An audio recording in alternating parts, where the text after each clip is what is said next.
This is a podcast about new crops. You're going to love it. Join us on The Cutting Edge, a podcast in search of new crops for Wisconsin. We've got on one indigo bush 4.5 pints. And again, these are not mature plants, but like you start to multiply that out and ends up being pretty profitable. I wish I would have planted more of those, but you don't know until you know. Welcome to another episode of the Cutting Edge podcast. This is a Field Notes edition, and we are focused on honeyberries again. So today we've got Mark Villers, who's a honeyberry grower up in Door County, and he is here with us today to tell us a little bit about what's going on his farm, the kinds of things that he's seeing, and just what he's doing. So thanks, Mark. Welcome.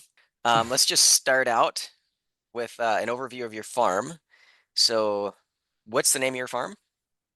Thanks for having me, Stefan. Name of the farm is Homestead 36 Farms. Cool. And where are you located? Door County, just south of Sturgeon Bay. All right. And what do you grow on your farm? We grow a variety of fruits in kind of blocks divided by pollinator strips, primarily honeyberry, blackcurrant, aronia, and elderberry. And when did you establish those crops? In weird orders. We first started putting them in around 2020, the honeyberries, and then because the location and just what we've put in is largely an experiment, we've kind of staggered it over time. So we've got some 5-year-old plants or 6-year-old plants. We've got some 2-year-old plants. So it kind of varies. Cool. And what kind of acreage are we talking about? We're currently on 8 acres and we'll be soon expanding to 20 to 40 acres. And give us a sense of how many acres of each of those crops that you mentioned. Sure. I would say for honeyberries, we're close to 3 acres. I've got an acre of elderberry, not much aronia because they're so high production. And black currants, we've got about 500 plants, so maybe like a half an acre. And yeah, it's very fluid how it's laid out because it's experimental and some things work out great and some need to be removed. So Yeah. Curious, why do you call it experimental? sure. Well, I'm glad UW-Madison is doing some research because there's just not a lot that exists.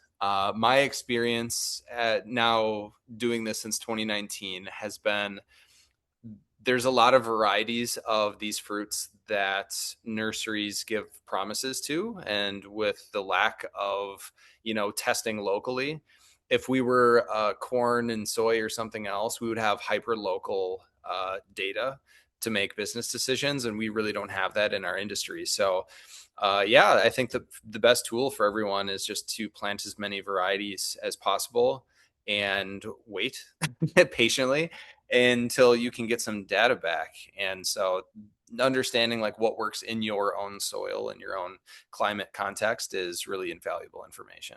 Yeah, and just a side note, we did establish a honeyberry trial in Door County at the UW Peninsular Ag Research Station about a month ago. So we'll have some data in 3 years or so. Yeah, I'm looking forward to that and then comparing. So that's great. And then can you give us a sense of what your primary markets are? Sure. We sell definitely directly to consumer. We have a number of customers that love buying honeyberries fresh and some of our other fruits. With that being said, people's schedules are, kind of fluid and it's a perishable fruit. So you want to be able to get rid of them quickly. And so, in addition to selling direct to consumer, we also sell all of our other fruit, and we sell mixed bags of honeyberries, aronia, blackcurrant, and elderberry as kind of a superfruit smoothie mix. And we sell that to 2 grocery stores, or I should say, same grocery store, 2 locations, and 1 juicery. And so, yeah, it's been great to find different markets. And we find that like the winter months, we definitely are selling more as people want fresh, local, organic produce locally. All right, cool. Well, let's zoom in on honeyberries. And I know you were out at the farm today. Just got back, I think, not too long Yes. ago. They'll So, have stains on my hands. oh, okay. Yeah, me too. Yeah, what are you seeing in your field right now? What were you up to today? So today I was harvesting indigo gem, which right now is probably our favorite variety, which I did not have on my bingo card. Yeah. We so we've put in, and as a disclaimer, everyone, I would recommend everyone try every variety because what works and doesn't work at my site does not at all uh, make sense. That might not be the case for your location, but I've heard a lot of different variety stories on the East Coast versus West Coast, and it's really hard to make decisions that way. But we tried to harvest blue banana yesterday, and it's not worked out at all for us. It's been really tiny when you harvest it with shake and drop method. More leaves than berries come, and you can't blow the leaves off with a leaf blower because the berries are too light. So what's we've been learning is like you need the berries to be heavy enough for any type of mechanization to really function. And so for us, as non-ideal a low squatty bush is to harvest, they've been doing pretty well. So we've got, and again, these are not mature plants, but like on one indigo bush, we got 4.5 pints. And so you start to multiply that out and ends up being pretty profitable. I wish I would have planted more of those, but you don't know until you know. And so you make decisions then. So, yeah, most of today, peeling off our netting, harvesting. We've got a shaker into kind of a reservoir kiddie pool that we use and blow it off, and comes out to be a nice, clean product. Cool. Just digging in a little bit more, what makes Indigo Gem your favorite variety? Yeah, yield is what we're hoping for at a minimum. And then firmness is huge. So you can shake and drop. If you're unable to shake and drop your honeyberry plant, at least in our minds, it's not going to be viable. Maybe for a U-pick situation where, you want, your local citizens to have access to some fruit, and U-pick might be a good choice there. But if you're looking to offload some pounds to customers, you need them to be firm. And so Indigo Gem is big, blocky, at least for us, and firm enough. The other thing I would suggest is making sure that you're picking early in the morning and not in the beating sun, because that'll affect your harvest as well. Hmm. Is Indigo Gem one that you're selling fresh, or is that for your frozen smoothie packs? Yeah, it's kind of flexible. We'll have some customers, it's Door County, so they've got vacation plans, and sometimes someone's getting coffee. So if the fresh doesn't work out, we can always freeze it. And but yeah, we primarily we essentially we're doing fresh with Indigo Gem, uh, Boreal Blizzard, Beast, and Beauty. And then I'm also trialing all of the um, Japanese Maxine Thompson varieties, and we have some that are pretty promising, but they're pretty young, so jury's out. Can you name off the top of your head all the different cultivars or varieties that you're growing? Absolutely. I remember listening to podcasts and wishing that people would do that as well. So, um, yeah. So early varieties for us, Indigo Gem and Blizzard, surprisingly, is like some of our earliest varieties. And then I mentioned Boreal, Beast, and Beauty. The Japanese varieties, I would say, that are the most promising for us right now is Parika. They're just like big blue balloons, which is so cool, and really mild flavor. But it's really promising, the yield and the size and the firmness of the berries. We have, and also it's probably our most vigorous bush that we have. I mean, I grow elderberry, which everyone knows shoots up really quickly. It's not that fast, but it's very fast. It grows really quickly. In addition to that, I would say my second favorite Maxine Thompson variety has been uh, Kiko. And that is it's crazy how like it's young and it's abundant in its yield, but it crunches when you bite it, and it almost tastes like a grape. And so I get excited about it because I'm like, oh, a really firm like berry that'll be great for processing. So those are probably my favorite. I've noticed the same thing about Kaiko in our trial, and I was wondering if maybe it wasn't ripe, but all the ripeness indicators that I've been looking at tell me that it is probably ripe, but it just maintains that firmness, like Yeah, you and said. that's huge. I Yeah. think it takes you a couple of times trying to harvest and process like a really mushy honeyberry to really appreciate the firm ones. Mm-hmm. Yeah. Yeah, but to answer your question about the other varieties, we're also doing Willa, Tana, Taka, Kauai as well.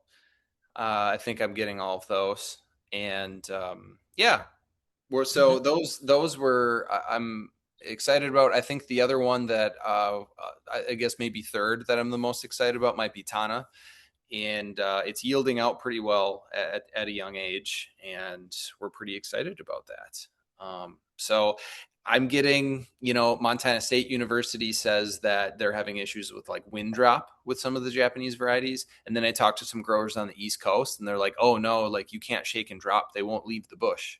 So it's really conflicting. And that's why you just have to plant it to figure it out. You're not seeing those issues.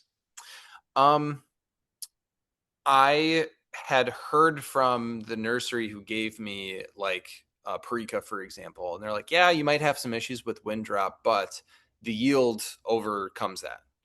Um, so that's those are some of those Maxine Thompson varieties. I'm also trialing, and I need to get more at sizable kind of bushes. Strawberry Sensation is probably one that I've heard hyped up the most for its yield. I wasn't a huge fan of Berries Unlimited like early varieties, but the later ones with Strawberry Sensation and Giant's Heart have there's a lot of hype around those, and so I'm excited to see what they can do. So they're a little pricier, but you're trying to see what works on your farm, so you got to try it all. Yeah. Okay, so you've started harvesting indigo gem. Mhm. Any other varieties? I tasted Blizzard today, and they're just like insanely tasty. Mm. They're definitely next. And one of the things that's interesting coming from University of Saskatchewan is they're trying to test out one of their newest varieties. And do you remember offhand what that one's called? Is that Boreal Bliss? Boreal Bliss. And their thought process is that if you can interchange them with Beast in the same row, I mean, that's very conflicting with what a lot of people think should happen on a honeyberry orchard.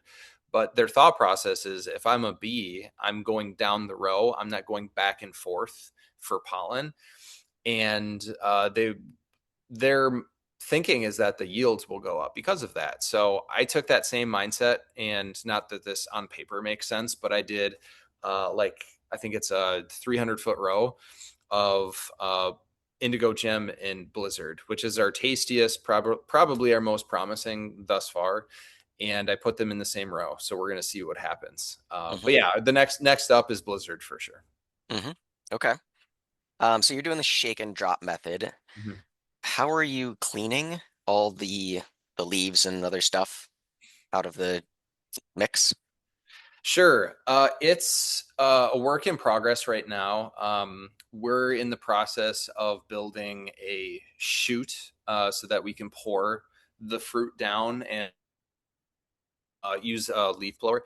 But honestly, right now, what's worked just out in the field without having that infrastructure built out is just using a battery powered leaf blower and just putting it towards the fruit itself. And the leaves, pretty much leaves, grass, twigs, seem to do a pretty good job of leaving and the berries staying. But that's a tribute to Indigo Gem's weight of the berry. And so we'll see how that pans out for some of the other fruit. If the berries are too light, then that might be an issue. But yeah, I think the shoot method is probably where you could overcome some of that. Hmm.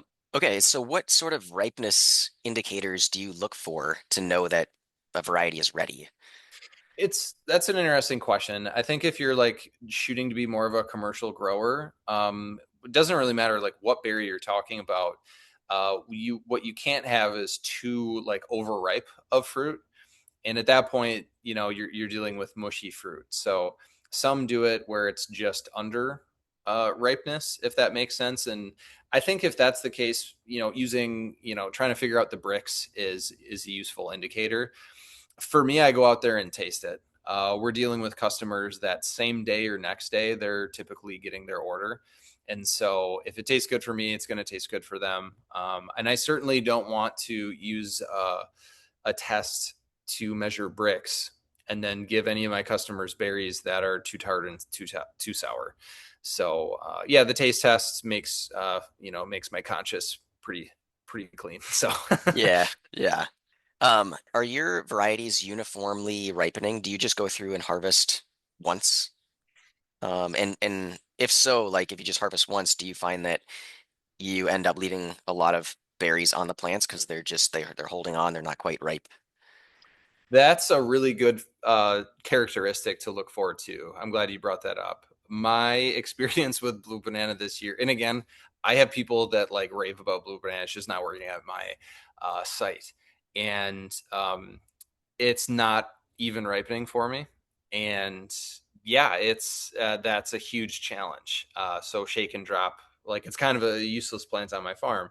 Indigo Gem, I have less than 1% of pollinated green berries, or I guess partially whatever that would be. But yeah, I mean it's very clean. They're all ripe, and that's another characteristic. It just works. So Blizzard is largely the same way. I think so with some of the Boreal series, I might get a couple of green ones. Um, but I feel like a lot of times if if you're a producer of honeyberries and you're like, what level of perfection am I trying to get to my customer? I think going after the last 2% of perfect is going to take you way too long. And just like anything, if you get a couple, just a handful, like 2 to 3 really green berries, that's not a big deal. They're going to eat around it, and you got to keep picking. So Yeah. Um, do you have any sense of what kind of bricks you're going for? Is that a measurement that you use? And yeah, if so, like do you have a range that you're shooting for? uh typically no. I don't see that as I think I'll put it this way. I'm currently dealing with like bigger issues of which varieties, the typical characteristics of like berry weight. Obviously, flavor is a big one because you have to have berries that people are going to want to eat fresh. So like the flavor, the taste, and then like I just have my family taste it and they're like, oh yeah, this one's a winner. And so you kind of narrow it down that way after those characteristics. So I guess right now I'm dealing with like the bigger challenges, and down the road, I really want to fine tune the bricks year to year. What's working? How can I increase it? But they're wildly sweet as well Hmm. as they are. So, but yeah, that's definitely something I want to fine tune down the road. Yeah, cool. Okay, let's transition to bird netting. We were talking a little bit about this before I hit the record button. Mm-hmm. Yeah, what's your bird netting strategy and how well is it working? Oof. It is working as well as one could hope. I have a lot of bird pressure, plenty of trees in Door County, and my experience, the worst ones are cedar waxwings. I get flocks of like 50 that come in, and my current strategy is just simply draping the netting over the bushes themselves and purchasing a netting that's wide enough and heavy enough where the hope is that you won't have to um, anchor the netting to the ground. And it's worked fairly well. If we get a bad windstorm, we'll have to resituate it. A couple birds might get in, but 95% of the time, it works, which is a huge help as well. What I would say, and the reason why I chose that is because I wanted to see if honeyberries could be scaled. And so draping the netting, to my knowledge, there's only one producer who's doing it at scale that has to net, and that's what they do. The downside of doing that method is that the birds can still sit on top of your bush. And so if there's any like berries on top, they're going to eat it, and it invites them to come in. They get comfortable with the area, and some of them still get caught. And so that's never a fun job of having to, oh, here we go, we got a waxwing, that's caught. Or if they find themselves inside, then you got to let them out. And so that's kind of a job that you don't really wish for. That I would say has gotten a little better. We got a fair amount of pressure, and it's alleviated to some degree.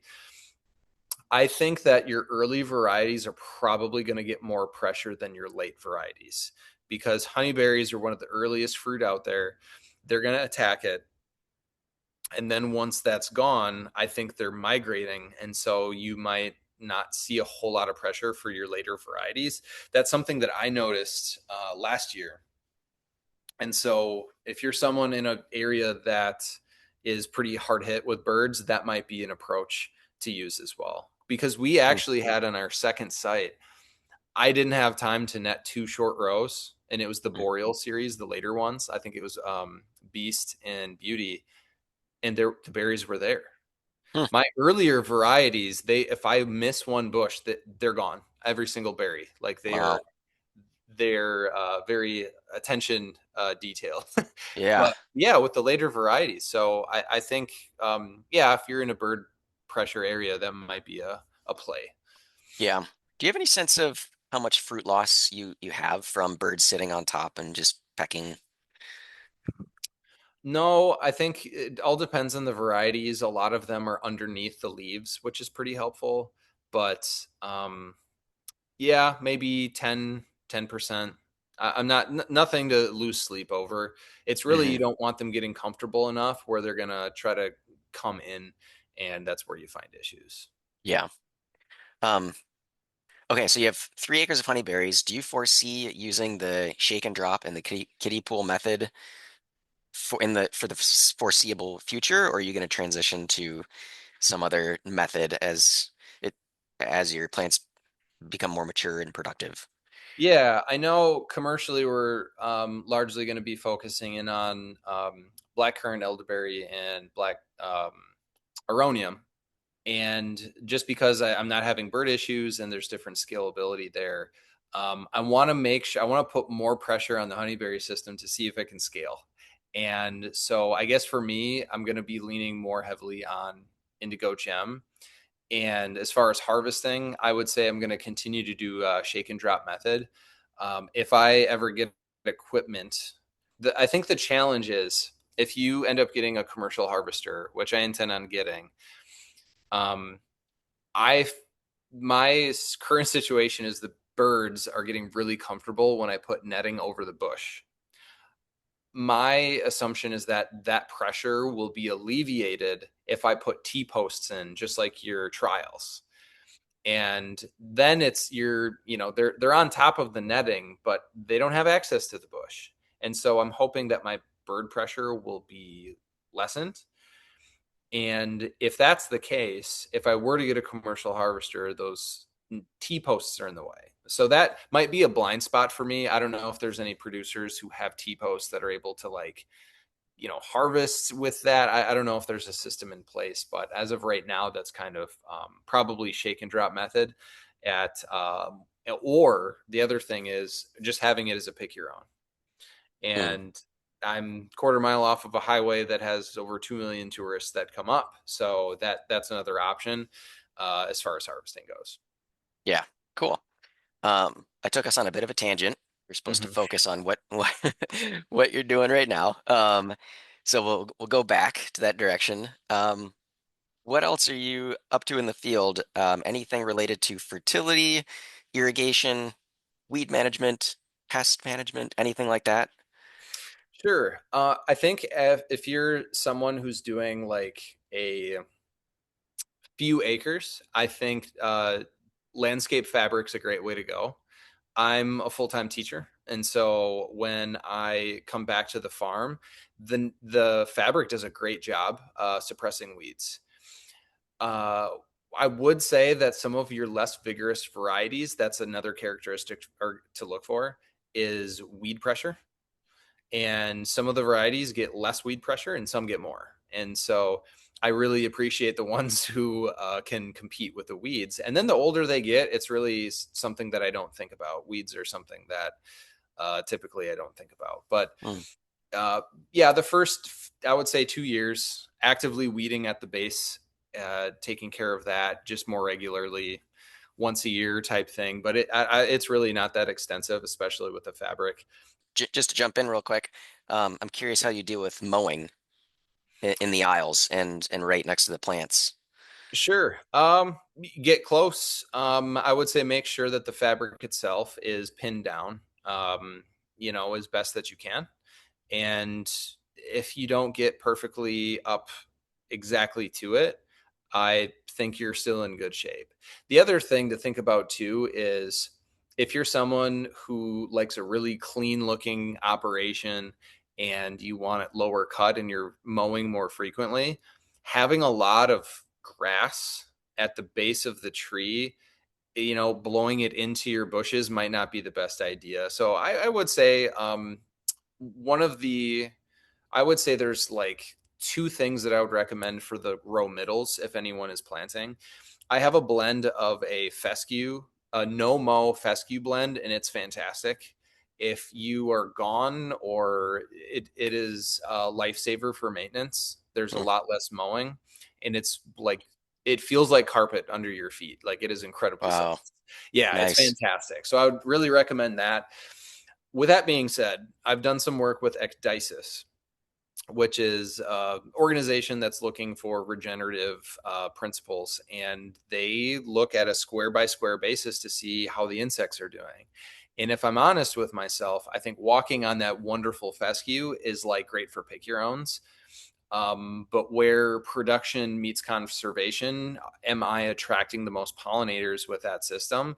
Probably not. The good news is that I've practiced or at least tested out some meadow mixes. So these are just native mixes, native grasses, and there's mixes diverse enough, somewhere between, I would say like 15 to 20 different varieties, or I should say species of native foliage that have worked out really well that I tested out. And in the future, when I expand, that's what I'm going to be putting in my row middles. Um, Nice. yeah, the idea is to really not mow. Maybe once in the fall, but once you're done with everything. But other than that, just kind of, make sure the correct species are there for a low growing mix. Yeah, I ask mainly because you have such wide netting and you're draping it, Mhm. and I'm sure it's bunched up, on the ground. So do you not mow then once the netting is up during that Yeah, time? pretty much. I think there's enough space to mow in the middle, but again, it's a no mow. It's a no mow grass, which you can go half the season, so you might as well not mow, or it's the meadow mix, and it really doesn't get that tall. Mhm. So I think in both situations, you're fine. Just kind of avoiding it altogether. Nice. Cool. Um, how about fertility? Have you added any fertility to your plants this year, or is that a Sure. I've, like many people getting into the perennial space, have gotten bitten by Mark Shepard and his approach to, trying the stun method and seeing what works outside of amendments. And I've gotten a decent idea of what that looks like. The other thing I would recommend people doing is if you try to apply other people's um, nutrition program, you're going to get some weird results. And so I would make sure what I do is I do soil tests and leaf tissue analysis. And you learn some weird things by doing both of those. So in Mm. my situation, I took over a cornfield. It was corn, beans, and wheat. And I took that over in 2019. And last year, my soil test had elevated nitrogen, and I hadn't added any, Mm. and it was 5 or 6 years, and I just planted grass in these perennial trees. So I'm like, oh my goodness, like how is this happening? So I did the leaf tissue analysis, and you'll notice differences between the leaf tissue and the soil. So just because there's certain minerals and nutrients in the soil, that doesn't mean it's getting to the plants. Mm. And so in my situation, I had slightly, not crazy, but slightly low calcium, and it, nothing to write home about. But because I had elevated nitrogen, it was exhibiting lower calcium symptoms, and so that meant softer fruit. Huh. So because of that, the only thing I applied was chelated, OMRI listed, so we're certified organic now, and so it was a chelated, OMRI listed calcium foliar spray. And what that I do think has helped with the firmness of our fruit, which is like a big deal, especially when you're processing. And you want to do like a light foliar spray, at least that's what I did, and about a week apart. What's challenging though is by the time your fruit just start to set and you're like, okay, now is my time, I'm going to start applying my foliar of calcium. A week later, you're getting berry forms, and you want to get as many of those weeks of applying the calcium as you can. But at some point, you got to start putting netting on, and that Mm. comes really quick. So there's not really that many windows that are open. Mm. So you've got a short, narrow window of maybe getting 2 to 3 applications in, and that can help a lot. And I hardly used any, so it goes a long way. Yeah. Huh. Interesting. Are you irrigating? If we're in a tough situation, if it's a dry year, we'll go out. We have a Polaris Ranger with water tank, and that's kind of where we're at right now. We'll put in irrigation, I think, sometime in the future. But I mean, it's been perfect with rain. It's been 2 days of rain, 2 days off, and that cycle. So there's really been Hmm. no need to irrigate. Cool. Well, I think we're about ready to wrap it up. Is there anything else that's on your mind that you've been working on in the field that you feel like is worth sharing with people? Um, The other thing I added was bees. We got a hive of bees, and there's a lot of information from the University of Saskatchewan, videos that talk about bumblebees. And I have seen some of the fattest bumblebees I have ever seen in my life this year. But I would say the fruit are loaded this year, and it's the first time that we've had a hive. And I think it's Mm. true for the earliest varieties that the bumblebees are like critical for pollination. But with that being said, like you've got late varieties too, like I'm sure a lot of people do, and some people really depend on those pollinators to do that. So in Mm. my case, I have dividers and pollinator strips that I really appreciate. And in addition to that, I have a hive, and so I think because of that, we're seeing higher yields than we have in the past. Mm. That's So great. yeah, something to look Yeah. for as well. Yeah, absolutely. All right. Well, I promised you that it was just going to be 15 to 20 minutes, and it ended up being more than half an hour. So I'm going to let you get back to your family and probably eat some dinner.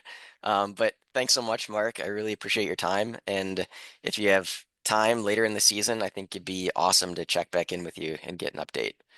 Yeah, absolutely. I'm learning everything on the go, just like most people. So yeah, that'd Yeah, be fun. cool. Well, I really appreciate you sharing your insights with everybody. Absolutely. Thanks for having me, Stefan. Brought to you by the University of Wisconsin-Madison Division of Extension.